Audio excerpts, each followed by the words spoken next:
Hello guys, welcome back to my channel. Thumbnail দেখে তো বুঝতেই পেরে গেছো আজকে আমি শেয়ার করতে চলেছি আমার বার্থডের ব্লগ। হ্যাঁ, অনেকটাই লেট হয়ে গেছে। তো যাই হোক, তো এই সেলিব্রেশনটা স্টার্ট হয়েছিল রাত্রি 12টায়, যেটা আমার স্পেশাল ওয়ান আমাকে সারপ্রাইজ দিয়েছিল। তো তোমরা দেখতেই পাচ্ছ যে আমি ওদিকে শুয়ে শুয়ে ফোন ঘাটছি, আর আমার একটুও আইডিয়া ছিল না যে ও আসতে চলেছে। তাই ওকে দেখে আমি যতটা না বেশি খুশি হয়েছিলাম, তার থেকেও বেশি আমি অবাক হয়ে গেছিলাম, কারণ এটা আনএক্সপেক্টেড ছিল। আর তখন মোটামুটি আমি ঘুমানোর পথেই ছিলাম। তো আর আমার বোন দেখো ওদিকে ঘুমিয়েই পড়েছে, আর ও এদিকে যেহেতু সবাই মোটামুটি শুতে চলে যাবে তার আগে, তাই জন্য ও একটুখানি এসে জাস্ট অর্গানাইজ করে দিয়েছিল। এই ছিল আমার কেকটা, খুব অসম্ভব কিউট ছিল। তো তারপর আমি দেখো একটু ক্যান্ডেল জ্বালিয়ে তারপরে কেক কেটে নিলাম। আর কেকটা কাটার পরে না আমি ফার্স্ট বাইটটা নিজেই খেয়েছিলাম, কারণ সবাইকে ডেকেছি, এই বলছে আমি আসবো না, ও বলছে আমি আসবো না, যেহেতু অনেকটা রাত হয়ে গেছে কেউ আর আসতে চায়নি ক্যামেরায়। তো এইভাবেই ফার্স্ট সেলিব্রেশনটা রাত্রেবেলা করে কমপ্লিট করলাম। দেন সকালবেলা দেখো আমার বন্ধু এসে এদিকে ঘর সাজাচ্ছে। হ্যাঁ, মাঝখানে একটা অসম্ভব সুন্দর ঘটনা ঘটেছে। আমি যখন ঘুমাচ্ছিলাম ও এসে আমাকে এই পুতুলটা দিয়ে সারপ্রাইজ দিয়েছিল, বাট সেটার ক্লিপটা একটু আমার কাছে তোলা হয়নি। আর এদিকে দেখো ও সব কিছু সাজিয়ে নিচ্ছিল, আর আমি ফ্রেশ হয়ে চুপ করে ঘরে বসেছিলাম, কারণ আমাকে বলা হয়েছিল যে সাজানো কমপ্লিট না হলে আমি বাইরে বেরোতে পারবো না। তাই ও সাজাচ্ছিল আর আমি বসে বসে ফোন ঘাটছিলাম। তারপরে আমিও রেডি হয়ে গেছি। এই ছিল আজকে আমার বার্থডের আউটফিটটা। তোমরা বলো কেমন লাগছে আমাকে। তারপর আমি অনেকক্ষণ ওয়েট করার পর ও আমাকে বললো যে আয়, সব কিছু কমপ্লিট হয়ে গেছে। আর আমার একটুও যেহেতু কোনো ধারণা ছিল না, তো আমি জাস্ট দরজাটা খুলে অবাক হয়ে গেছিলাম, কারণ এই পিঙ্ক হোয়াইটের কম্বিনেশনটা আমার অসম্ভব সুন্দর লাগে। আর ও সেটা দিয়ে পুরো জায়গাটা সাজিয়েছিল। আর এই কেকটা নিয়ে অনেক কিছু বলার, কারণ এই কেকটার কম্বিনেশনটাও পিঙ্ক হোয়াইটে ছিল, আর এই কেকটাও নিজে হাতে বানিয়ে নিয়ে এসেছিল।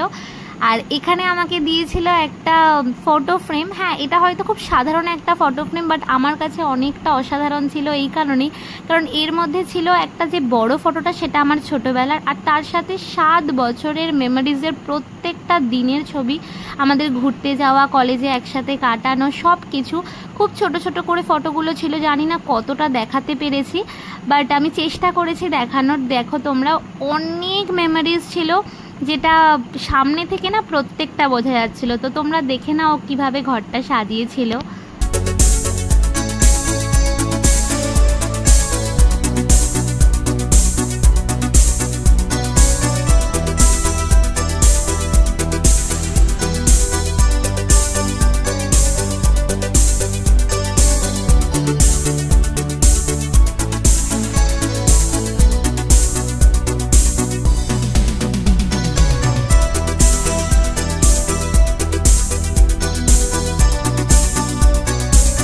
তো দেখো আমি কেক কাটতে চলে এসেছি। আর এই কেকটা নিয়ে তো বলাই হয়নি, কেকটা একটু মেসড আপ হয়ে গেছিলো, কারণ যেহেতু অনেকটা দূর থেকে কেকটা নিয়ে এসেছিলো, ফ্রিজে রাখা হওয়ার পরেও একটু মেসড আপ হয়ে গেছিলো, বাট দেখতে খুব সুন্দর লাগছিল তাও। আর খেতে তো দারুণ দারুণ ছিল। তো তারপরে কেক কাটার পরে আমি একটু রেস্ট নিয়ে নিচ্ছিলাম। আর ওইদিকে আমার একটা বোন এসেছিল, আমাদের পাশের বাড়িতে থাকে। এই বোনটা না প্রত্যেক বছর আমার জন্য সকালবেলা রান্না করে নিয়ে আসে, আর এই বছরও তার ব্যতিক্রম হয়নি। আর ও আমার জন্য বানিয়েছিল নান আর চানা মশলা, আর ওকেও আমি একটু খাইয়ে দিয়েছিলাম, নিজেও খেয়েছিলাম। আর ও আমাকে বলেছিল যে খেয়ে একটু রিয়াকশান দাও, সেটারই একটা ক্লিপ নেওয়া হয়েছিল। তো তারপর গল্প টল্প করে ওদিকে চলে গেলাম রান্না দেখতে, আর আমিও কিছুটা মাকে হেল্প করেছিলাম, আর ওদিকে রান্না হচ্ছিল। তো এই ছিল আমার বার্থডে থালি, যেখানে অনেক রকমের রান্না ছিল। আর আমি তো তারপরে রেডি হয়ে খেতে বসে গেছি। আর আমার এই আউটফিটটাও না ব্ল্যাকই ছিল। তো আমি দেখে ভাবছিলাম যে কোথা থেকে শুরু করবো আর কোথায় গিয়ে শেষ করব। তারপরে আমি খেয়ে নিচ্ছিলাম। আর এখানে একটা কথা বলার আছে, এই যে মাটনটা, এই মাটনটা স্পেশালি আমার শাশুড়ি মায়ের হাতের স্পেশাল মাটন, যেটা উনি অসম্ভব ভালো রান্না করে। তাই আমি বলেছিলাম যে তুমি আমার জন্য করে পাঠাবে, তো মা আমার জন্য করে পাঠিয়েছিল।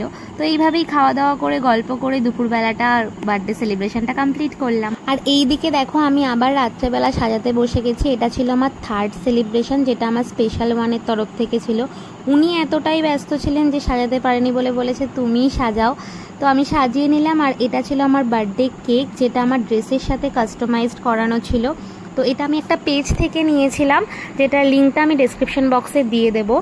আর আমি দেখো এদিকে না ক্যান্ডেলটা ধরানোর পরে স্পার্কেলটা ধরাতেই পারছিলাম না, তাই একটু ডিস্টার্বড হয়ে গিয়ে ক্যান্ডেল দিয়ে স্পার্কেলটা ধরিয়ে নিলাম।